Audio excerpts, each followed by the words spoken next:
Hello viewers, myself Ethel Kamalia. I am teaching assistant in microbiology at Sri Sahajanand Institute of Science and Technology, Akwada, Bhavnagar. Warmly welcome to all in online tutorial. Today I am continuing with BSc semester 5, paper 5 note 3 and the unit 1, and the topic is molecular mechanism of DNA replication. That is a C subpoint of from unit 1. That is a molecular mechanism of DNA replication. હવે આપણને ખબર છે કે DNA છે એ semi conservative વેથી replicate થાય છે, એટલે કે ડબલ સ્ટ્રેન્ડેડ ડીએનએ છે એ અનવાઇન્ડ થઈ અને બંને સ્ટ્રેન્ડ છે એ ટેમ્પલેટ તરીકે યુઝ થાય છે અને એમાંથી બીજી નવી સ્ટ્રેન્ડ છે એ જનરેટ થાય છે. તો હવે જ્યારે ડીએનએ છે એ રેપ્લિકેટ થાય છે, ડબલ સ્ટ્રેન્ડેડ ડીએનએ અનવાઇન્ડ થાય છે અને ફર્ધર બંને સ્ટ્રેન્ડની બીજી કોમ્પ્લિમેન્ટરી 2 કોપી બને છે, તો આ પ્રોસેસ દરમિયાન કયા કયા એન્ઝાઇમ્સ યુઝ થાય છે, કયા કયા પ્રોટીન્સ છે જે હેલ્પ કરે છે, આ બધા જ છે એની આપણે મોલેક્યુલર વાઇઝ એટલે કે મોલેક્યુલ લેવલે છે એમનું સ્ટડી છે એ કરવાનું છે. તો આપણે હવે ડીએનએ રેપ્લિકેશન છે એની મિકેનિઝમ વિશે થોડુંક અભ્યાસ કરી લઈએ. આપણે આગળ છે એ ડીએનએના સ્ટ્રક્ચર વિશે જોઈ લીધું. હવે જોઈએ કે ડીએનએ રેપ્લિકેશન છે કે જે સેમી કન્ઝર્વેટિવ વેથી થાય છે, તો આ દરમિયાન કયા કયા એન્ઝાઇમ્સ છે, કયા કયા પ્રોટીન્સ છે જે પાર્ટિસિપેટ કરે છે એની વિશે આપણે થોડું જોઈ લઈએ. Starting with DNA replication. તો કે ડીએનએ રેપ્લિકેશન છે એ કોઈ પણ રેન્ડમ પોઈન્ટથી સ્ટાર્ટ થતું નથી. આપણે અહીંયા ડ્રો કરીએ કે આપણું ડીએનએ છે એ કેવું છે, સર્ક્યુલર ફોર્મની અંદર, ડબલ હેલિકલ ફોર્મની અંદર હોય છે. તો હવે ડીએનએ છે એ સર્ક્યુલર ફોર્મની અંદર પણ હોય છે અને લિનિયર ડીએનએ પણ જોવા મળે છે. આપણે જોઈ ગયા કે લિનિયર ડીએનએની પ્રેઝન્સ છે એ અમુક જે સ્પાયરોકિટ છે એની આ જે જીનસ છે દેટ ઇઝ અ બોરેલિયા જીનસ, તેમની અંદર લિનિયર ડીએનએ છે એની પણ પ્રેઝન્સ છે એ જોવા મળે છે. લિનિયર ડીએનએ અને સર્ક્યુલર ડીએનએ છે એ બંનેનું રેપ્લિકેશનથી થોડું ઘણું ડિફરન્સ છે. આપણે અહીંયા વાત કરીએ છીએ અત્યારે સર્ક્યુલર ડીએનએની. આપણે નેક્સ્ટ પછી લિનિયર ડીએનએ છે એ કેવું રેપ્લિકેટ કઈ રીતે થાય છે એ પણ આપણે પાછળથી જોશું. તો હવે ડીએનએ છે એ સર્ક્યુલર ફોર્મમાં છે, ક્લોઝ છે, એની વચ્ચે બધે બોન્ડ આવેલા છે, એ ક્યાંયથી કોમ્પેક્ટ છે, ક્યાંયથી ઓપન થઈ શકે એમ નથી. તો હવે ડીએનએ છે એ કોઈ પણ રેન્ડમ જગ્યાએથી સ્ટાર્ટ થશે નહીં. હવે ડીએનએ છે એ સ્ટાર્ટિંગ પોઈન્ટ છે, એને કહેવાય છે એનું ઓરિજિન ઓફ રેપ્લિકેશન. ધારો કે અહીંયા છે એનું કોઈ પણ સિક્વન્સ, સ્પેસિફિક સિક્વન્સ હોય છે કે જ્યાંથી જ ડીએનએ છે એ સ્ટાર્ટ થાય છે. તો જે ડીએનએની રેપ્લિકેશનની સ્ટાર્ટ સાઇટ છે એને કહેવાય છે origin of replication. Origin of replication કે જ્યાંથી રેપ્લિકેશન છે એ સ્ટાર્ટ થવાનું શરૂ થાય છે. હવે રેપ્લિકેશન સ્ટાર્ટ થવાનું શરૂ થાય છે એ સાઇટની કહેવાય છે ઓરિજિન ઓફ રેપ્લિકેશન.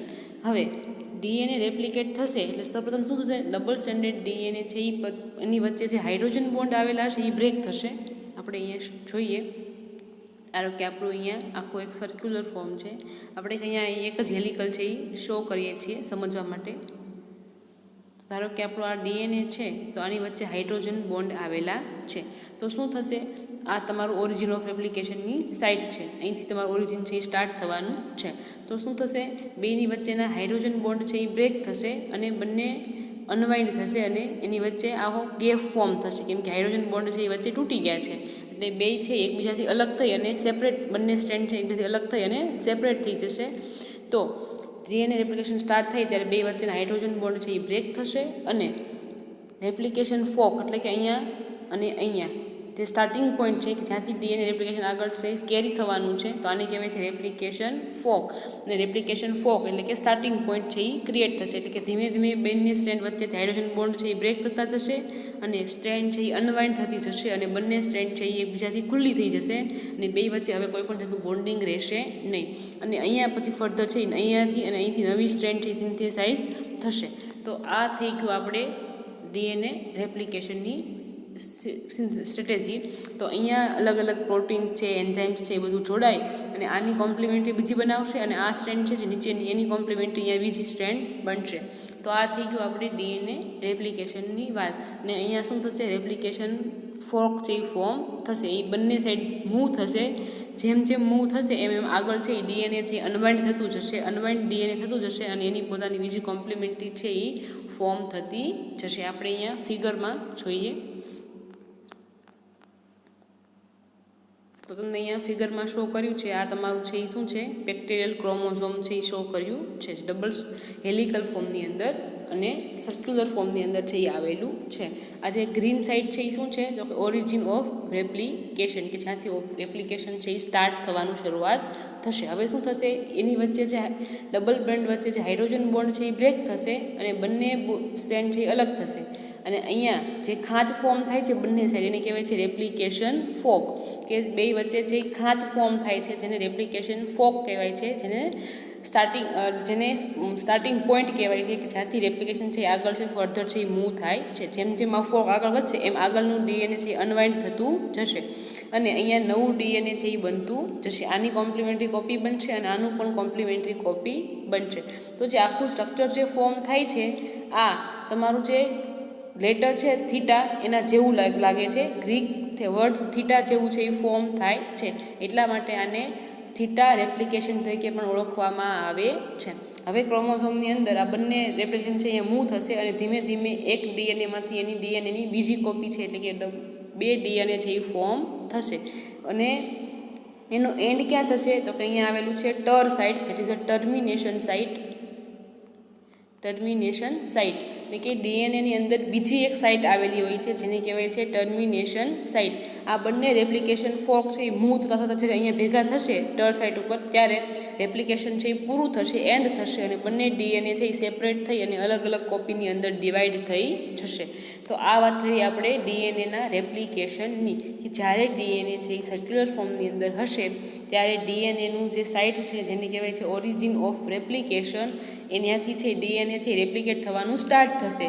ત્યાંથી ડબલ સ્ટ્રેન્ડેડ ડીએનએ છે એ શું થશે, પહેલાં અનવાઇન્ડ થશે અને ડીએનએ છે એની વચ્ચેના બોન્ડ છે એ તૂટશે. બોન્ડ તૂટશે એટલે બે સ્ટ્રેન્ડ છે એ બીજાથી દૂર જશે અને વચ્ચે આવું બબલ ફોર્મ છે એ થશે. આને કહેવાય છે બબલ, રેપ્લિકેશન બબલ. અને અહીંયા જે બંને છેડા ઉપર જે ખાંચ પડે છે એ આગળ વધતી જશે ખાંચ, અને આગળના જે ડીએનએ છે એને પણ ધીમે ધીમે અનવાઇન્ડ કરતી જશે. તો આવા જે અહીંયા ખાંચ પડે છે એને કહેવાય છે રેપ્લિકેશન ફોક. હવે અને આ જે આખું સ્ટ્રક્ચર જે ફોર્મ થાય છે એ સ્ટ્રક્ચર છે એ ગ્રીક વર્ડ થીટા જેવું ફોર્મ થાય છે, એટલા માટે એને થીટા રેપ્લિકેશન તરીકે પણ ઓળખવામાં આવે છે. અને ધીમે ધીમે આ ઉપરની સાઈડ ખેંચાશે અને આ નીચેની સાઈડ ખેંચાઈ જશે અને એટલા માટે અહીંયા ડીએનએ છે એની ડબલ કોપી છે એ ક્રિએટ થશે. અને હવે ડીએનએના આ બંને રેપ્લિકેશન ફોક છે એ મૂવ અહીંયા ડબલ સ્ટ્રેન્ડેડ ડીએનએ લઈ લઈએ આપણે અહીંયા જોઈએ તો કે આ તમારું ડીએનએ છે એની એક કોપી અને આ એની બીજી કોપી. અહીંયા જે હાઇડ્રોજન બોન્ડ બ્રેક થશે અને ધીમે ધીમે એ મૂવ થશે એટલે આની પણ બીજી કોપી બનશે અને આની પણ બીજી કોપી છે એ બનતી જશે. તો હવે ધીમે ધીમે બંને આ નીચે નીચે ખેંચાય અને ધીમે ધીમે આખા બે ડીએનએ છે એ અલગ અલગ સર્ક્યુલર ડીએનએ છે એ ફોર્મ થશે. અને હવે ડીએનએ રેપ્લિકેશન એન્ડ ક્યારે થશે, કે જ્યારે આ રેપ્લિકેશન જે ફોક છે આ ફોક એ મૂવ થતું અહીંયા પહોંચશે. અહીંયા શું આવેલું છે તો કે ટર સાઇટ, ત્યાં બંને રેપ્લિકેશન ફોક છે એ ભેગા થશે અને ટર સાઇટ છે એ કઈ છે, ટર્મિનેશન સાઇટ છે, કે જ્યાં ડીએનએ છે એ તમારું રેપ્લિકેશન છે એ સ્ટોપ થઈ જશે અને હવે બંને ડીએનએ એકબીજાથી અલગ થઈ અને પોતે છે એ પર્ટિક્યુલર ક્રોમોઝોમ એટલે કે પર્ટિક્યુલર ડીએનએ સર્ક્યુલર ફોર્મ છે એ ગેઇન કરી લે છે. તો આ થઈ ગયું તમારા બેક્ટેરિયલ ડીએનએ જે સર્ક્યુલર ફોર્મની અંદર છે એમનું ડીએનએ આ રેપ્લિકેટ છે આ રીતે થાય છે. હવે અહીંયા તમને જે ડબલ સ્ટ્રેન્ડેડ ડીએનએ છે એમાં એન્ઝાઇમ્સ છે અને પ્રોટીન્સ છે જે બધા તમારા ડીએનએ સિન્થેસિસમાં હેલ્પ કરે છે, એ બધા જ એન્ઝાઇમ્સ છે એ આપણે ડીપમાં છે એ આગળ ભણવાના છે. તો હવે આપણે જોઈ લઈએ તો કે આ છે તમારો ફોટોગ્રાફ છે, micro photograph of E coli chromosomal replication, કે જ્યારે ઈ કોલાઈ છે એ રેપ્લિકેટ થાય છે ત્યારે એનો ફોટોગ્રાફ લીધો છે, એ ફોટોગ્રાફ છે અહીંયા શો કર્યો છે. આ ડીએનએ છે અહીંયા તમને આપ્યું છે આ ક્રોમોઝોમ ડીએનએ અને અહીંયા રેપ્લિકેશન ફોક છે એ ફોર્મ થાય છે બે સાઈડ અને આ તમારું ડીએનએ છે એમાંથી એની બીજી કોપી છે એ અલગ છે એ થાય છે. તો આ થઈ ગયું DNA replication by theta mechanism. હવે જોઈએ તો કે ડીએનએ રેપ્લિકેશન છે એની અંદર જ્યારે રેપ્લિકેટ થશે ત્યારે કઈ કઈ વસ્તુની જરૂર પડશે, કયા કયા એન્ઝાઇમ્સની જરૂર પડશે, કયા કયા પ્રોટીન્સની જરૂર પડશે, એની થોડીક આપણે માહિતી મેળવી લઈએ. તો કે ડીએનએ રેપ્લિકેટ થશે ત્યારે મિનિમમ અલગ અલગ 30 ટાઈપના પ્રોટીન્સ છે એમની જરૂર પડે છે, અને અલગ અલગ 30 ટાઈપના પ્રોટીન છે એ કમ્બાઈન થઈ અને ડીએનએ રેપ્લિકેશન છે એને કેરી આઉટ કરવાનું છે એ કામ કરે છે. હવે વાત કરીએ આપણે બેક્ટેરિયા અંદર, આર્કિયાની અંદર અને યુકેરિયોટ્સ છે એ ત્રણ છે એની અંદર છે એ ડીએનએ રેપ્લિકેટ છે એ થતું હોય છે. તો ત્રણની અંદર છે એ ડીએનએ રેપ્લિકેશનની પ્રોસેસ છે એ સમવોટ સેમ હોય છે, પણ જે એની અંદર જે પ્રોટીન્સ અને એન્ઝાઇમ્સ જે પાર્ટિસિપેટ કરે છે એ ડિફરન્ટ જોવા મળે છે. એટલે કે બેક્ટેરિયા, આર્કિયા અને યુકેરિયા આ ત્રણેય ડોમેનની અંદર જે ડીએનએ રેપ્લિકેશનની જે પ્રોસેસ છે એ સમવોટ સેમ હોય છે, પણ એ પ્રોસેસની અંદર ઇન્વોલ્વ થતા એન્ઝાઇમ્સ અને પ્રોટીન છે એ ડિફર કરે છે. અલગ અલગ ડોમેનની અંદર અલગ અલગ પ્રોટીન્સ અને એન્ઝાઇમ્સ છે યુઝ થતા હોય છે, પણ ઓલ ઓવર રેપ્લિકેશનની પ્રોસેસ છે એ બી ત્રણ ડોમેનની વચ્ચે સમવોટ છે એ સેમ જોવા મળે છે. તો હવે વાત કરીએ આપણે ડીએનએ રેપ્લિકેશનની. તો ડીએનએ રેપ્લિકેશનની અંદર મેઇનલી જે એન્ઝાઇમ્સ પાર્ટિસિપેટ કરે છે એનું નામ છે DNA polymerase enzyme. DNA polymerase enzyme. આ એન્ઝાઇમ શું કરે છે તો કે જે ડીએનએની નવી સ્ટ્રેન્ડ બને છે એની અંદર ન્યુક્લિયોટાઇડ છે એ એડ કરવાનું છે એ કામ કરે છે, અને જે 5 પ્રાઇમથી 3 પ્રાઇમ ડાયરેક્શનમાં છે એ ડીએનએની નવી કોપી છે એ સિન્થેસાઇઝ કરવાનું કામ કરે છે by the adding of nucleotide. શું કરે છે તો કે જે તમારો ફ્રી 3 પ્રાઇમ ગ્રુપ છે એની ઉપર નવા ન્યુક્લિયોટાઇડ છે એડ કરતું જાય છે, અને તમારી જે ડીએનએ છે એ લાંબી છે એની સ્ટ્રેન્ડ છે એ થતી જાય છે. તો એ ડીએનએ પોલિમરેઝ જે એન્ઝાઇમ્સ છે જે શું કરે છે તો કે તમારા જે ન્યુક્લિયોટાઇડ છે એને એડ કરે છે અને આખું નવું ડીએનએ છે એ ફોર્મ કરવાનું છે એ કામ કરે છે. હવે આપણે જોઈ લઈએ કે એ કઈ રીતે થાય છે. તો ડીએનએ પોલિમરેઝ શું કરે છે તો કે ન્યુક્લિયોટાઇડ છે એને એડ કરે છે. આપણે પહેલાં જ જોઈ ગયા કે ડીએનએના સ્ટ્રક્ચરની અંદર તો કે ડીએનએ છે એ કેવું છે, ડીઓક્સી રિબોન્યુક્લિયોટાઇડ, જેની અંદર રિબોલ શુગર આવેલી હોય છે, અહીંયા આવેલું હોય છે નાઇટ્રોજન બેઝ, અને અહીંયા આવેલું છે એક ફોસ્ફેટ ગ્રુપ. આ આખું છે એ શું છે તો કે આ છે એ ડીએનએ છે એનું મોનોમર છે. આ બધા મોનોમર એકબીજા જોડાય અને આખું ડીએનએ છે એ ફોર્મ કરે છે. પણ તમારો જે ડીએનએ પોલિમરેઝ છે એન્ઝાઇમ્સ એની માટે જે સબસ્ટ્રેટ જોઈએ છે એ સબસ્ટ્રેટ કયો છે, ઇટ ઇઝ ડીએટીપી, એટલે કે ડીએનટીપી. એન એટલે નાઇટ્રોજન બેઝ, એડેનાઇન પણ હોઈ શકે, ગ્વાનિન હોઈ શકે, સાઇટોસિન અથવા થાઇમિન. એને અકોર્ડિંગ ડીટીપી, ડીએચજીપી, ડીસીટીપી અને ડીટીટીપી છે એ ટાઈપ પડે છે. ચારને કમ્બાઇનલી શું કહેવાય છે, ડીએનટીપી, ડીઓક્સી રિબોન્યુક્લિયોટાઇડના નાઇટ્રોજન બેઝ. પણ અહીંયા શું આવેલું હોય છે, ટ્રાયફોસ્ફેટ, એટલે કે આની અંદર 3 ફોસ્ફેટ મોલેક્યુલ છે એ આવેલા હોય છે. એટલે કે તમારો જે ડીએનએ પોલિમરેઝ એન્ઝાઇમ્સ છે એના સબસ્ટ્રેટ કોણ છે તો કે dNTP, that is a deoxy ribonucleotide triphosphate. T એટલે કે ટ્રાયફોસ્ફેટ, એટલે કે એના સબસ્ટ્રેટ તરીકે જે આખો મોલેક્યુલ યુઝ થાય છે એની અંદર અહીંયા 3 ફોસ્ફેટ મોલેક્યુલ છે એ લિંકઅપ થયેલા હોય છે. આપણે અહીંયા વાત કરીએ આ એક ફોસ્ફેટ, એની જોડે બીજો ફોસ્ફેટ અને એની જોડે ત્રીજો ફોસ્ફેટ. તો આ શું થઈ ગયો, ડીઓક્સી રિબોન્યુક્લિયોટાઇડ ટ્રાયફોસ્ફેટ. પણ આપણો જે ડીએનએ છે એનો મોનોમર કોણ છે તો કે ડીઓક્સી રિબોન્યુક્લિયોટાઇડ છે, એટલે એની અંદર ખાલી એક જ ફોસ્ફેટ છે એ આવેલો હોય છે. પણ અહીંયા તો તમારો જો ડીએનએ પોલિમરેઝ છે એનો સબસ્ટ્રેટ કોણ છે તો કે ડીઓક્સી રિબોન્યુક્લિયોટાઇડ ટ્રાયફોસ્ફેટ. એટલે કે અહીંયા યુઝ થાય છે ડીએટીપી, ડીજીટીપી, ડીસીટીપી અને ડીટીટીપી. આ જે ટ્રાયફોસ્ફેટના જે ન્યુક્લિયોટાઇડ છે એને યુઝ કરી with the help of DNA polymerase enzyme, અને એને જોશે ડીએનએ ટેમ્પલેટની પણ જરૂર પડે છે, અને શું કરશે, ડીએનએ છે એ ફોર્મ કરે છે. હવે આપણે વાત કરી કે ડીએનએ છે એના મોનોમરની અંદર ખાલી એક જ ફોસ્ફેટ છે એ આવેલો હોય છે. તો ટ્રાયફોસ્ફેટ છે 3 ફોસ્ફેટ, એમાંથી બાકીના 2 ફોસ્ફેટ છે એ રિલીઝ થઈ જાય છે અને એક જ ફોસ્ફેટ છે એ રહે છે, અને આ 2 ફોસ્ફેટ છે એ રિલીઝ થઈ જાય છે ડ્યુરિંગ ધી પ્રોસેસ, અને આ 2 ફોસ્ફેટ છે એ એનર્જી તરીકે યુઝ થાય છે. આપણે વાત કરી હતી કે જે ફોસ્ફોડાયસ્ટર બોન્ડ બને છે કે જે તમારા જે ટ્રાયફોસ્ફેટ છે ન્યુક્લિયોટાઇડ છે એની વચ્ચે જે ફોસ્ફોડાયસ્ટર બોન્ડ બને છે બે મોનોમર વચ્ચે, એની માટે એનર્જીની જરૂર પડે છે. તો એનર્જી ક્યાંથી આવે છે? તો જે આ બે ફોસ્ફેટ છે જે રિલીઝ થાય છે એ આ પ્રોસેસ દરમિયાન જે એનર્જી છે એ પ્રોવાઈડ કરે છે. આ પ્રોસેસ છે આપણે થોડીક ઇન બ્રીફ સમજી લઈએ.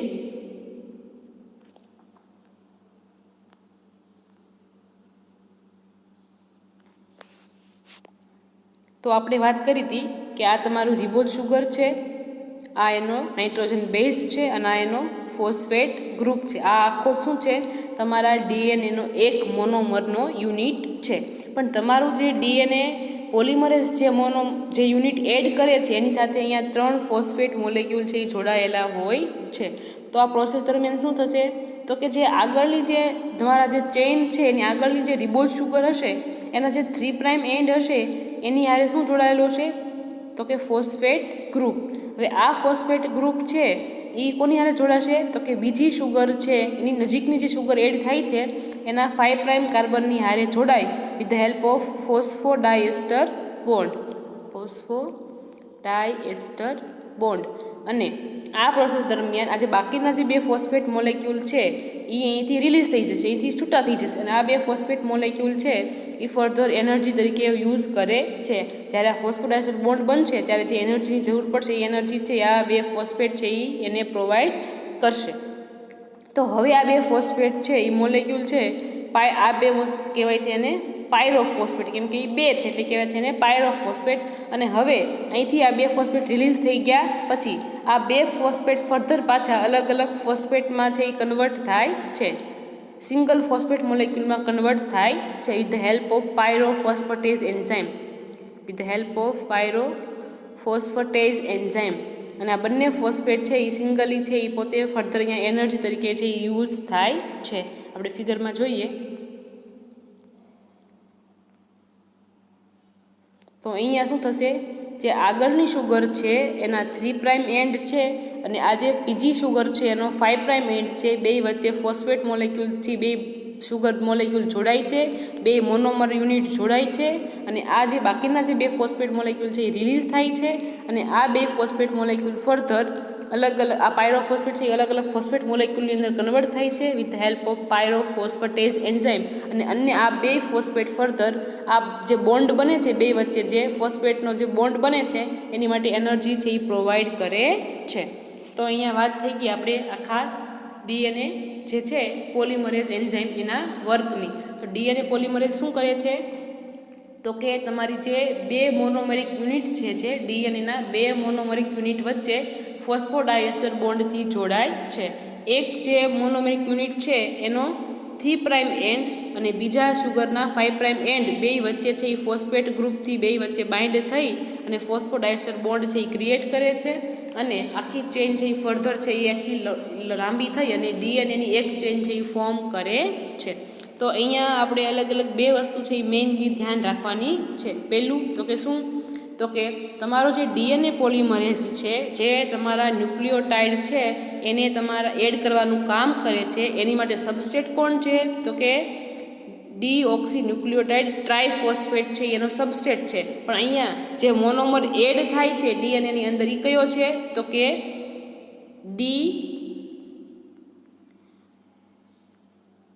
Deoxy nucleotide monophosphate. એની અંદર છે એક જ ફોસ્ફેટ આવેલો હોય છે. એટલે ડીએનએ છે એનો મોનોમર કોણ છે? ડીએનએ. એટલે એમાં આવશે ડીઓક્સી એડેનોસાઇન મોનોફોસ્ફેટ અથવા deoxy tyrosine monophosphate, deoxy cytosine monophosphate, deoxy thymine monophosphate, cytosine monophosphate, adenine monophosphate, આ બધા છે એના મોનોમર છે. અહીંયા તમારા જે ડીએનએ છે એનો મોનોમર કોણ છે? ડીએનએમપી. અને તમારો જે ડીઓક્સી તમારો જે છે enzyme that is a DNA polymerase, એની માટે સબસ્ટ્રેટ કોણ છે? Deoxy nucleotide triphosphate. એની માટે સબસ્ટ્રેટ છે ટ્રાઇફોસ્ફેટવાળો મોનોમર અને મોલેક્યુલ્સ, અને તમારા ડીએનએનો જે સબસ્ટ્રેટ છે એ મોનોફોસ્ફેટવાળો મોલેક્યુલ છે. એટલા માટે ટ્રાઇફોસ્ફેટમાંથી 2 ફોસ્ફેટ અહીંયાથી રિલીઝ થઈ જશે, એટલે ડીએનટીપી છે એ કન્વર્ટ થશે ડીએનએમપીની અંદર, અને આ ડીએનએમપી છે એ ફર્ધર જોઈન્ટ થઈ અને ફર્ધર આખી તમારી ડીએનએ હેલિક્સ છે એ ફોર્મ કરે છે. તો આ વાત થઈ ગઈ ડીએનએ હેલિક્સના ફોર્મેશનમાં જે ડીએનએ પોલિમરેઝ એન્ઝાઇમ્સ છે એના રોલ વિશે. હવે આગળ આપણે જે ડીએનએ પોલિમરેઝ છે એનું સ્ટ્રક્ચર કેવું હોય છે, એની અંદર અલગ અલગ કયા પ્રોટીન્સ આવેલા હોય છે, અને અલગ અલગ જે સ્ટ્રેન્ડ છે એ બંને આપણને ખબર છે કે ડીએનએ છે એ કોઇલ ફોર્મની અંદર આવેલું હોય છે, હેલિક્સ ફોર્મની અંદર આવેલું હોય છે. તો બંને સ્ટ્રેન્ડ સેપરેટ કઈ રીતે થાય છે, અને સેપરેટ થઈ ગયા પછી એની વચ્ચે ડીએનએ છે એ નવું ડીએનએ સિન્થેસાઇઝ થવા માટે કયા કયા પ્રોટીનની જરૂર પડે છે, કયા કયા એન્ઝાઇમ્સની જરૂર પડે છે, એ આપણે આગળ ફર્ધર જોશું. આપણે અત્યારે અહીંયા ડીએનએ પોલિમરેઝ એન્ઝાઇમ્સ છે કે જે ડીએનએ રેપ્લિકેશનમાં મેઇન રોલ પ્લે કરે છે એની વિશે જોયું કે એનું ફંક્શન શું છે એ આપણે જોયું.